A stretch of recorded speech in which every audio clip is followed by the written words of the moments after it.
Hello everyone, my name is Adrian, and today we're going to be talking about something called conditional convergence. So first, let's remember what it means for a series to converge.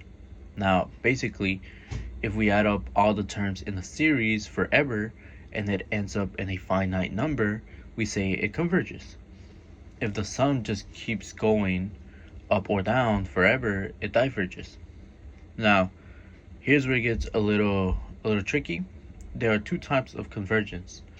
One being absolute convergence, and the other being conditional convergence. Now, we know that a series converges absolutely if the series of its absolute value also converges. That just means that if we ignore the signs and only look at the size of each term, the sum still adds up to a finite number, right? This is what we know. Now, like I said, this is where it gets a little tricky.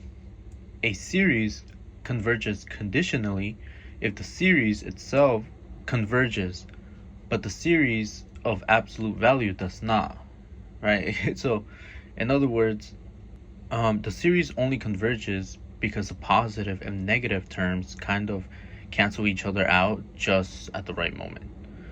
Let's take a look at an example so you guys can see what I'm trying to say.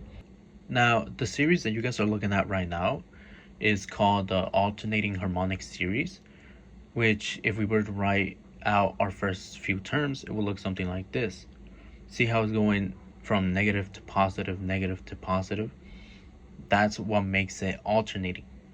But now let's check if the series actually converges. And for this, we can actually use the alternating series test, which pretty much says that the series converges if two things happen. One, the term b sub n decreases as n gets bigger, and two, the terms have to get closer and closer to zero as n goes to infinity. So let's go over our example to see if it does meet these requirements. So first, we ask ourselves, do the terms decrease? And in our case, yeah, they do. As n gets bigger, 1 over n gets smaller. Now we ask ourselves, does 1 over n go to 0 as n goes to infinity? And in our case, yes it does. Since both conditions checked out, that means that our series converges. Now this is what we will usually do, but let's see what happens if we ignore the signs and look at the absolute values.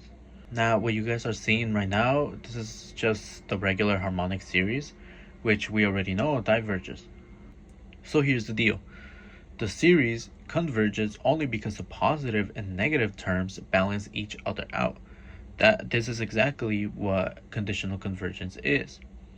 Now, to spot for a conditional convergence series, what you can do is first check if the series itself converges, then check the series of absolute values.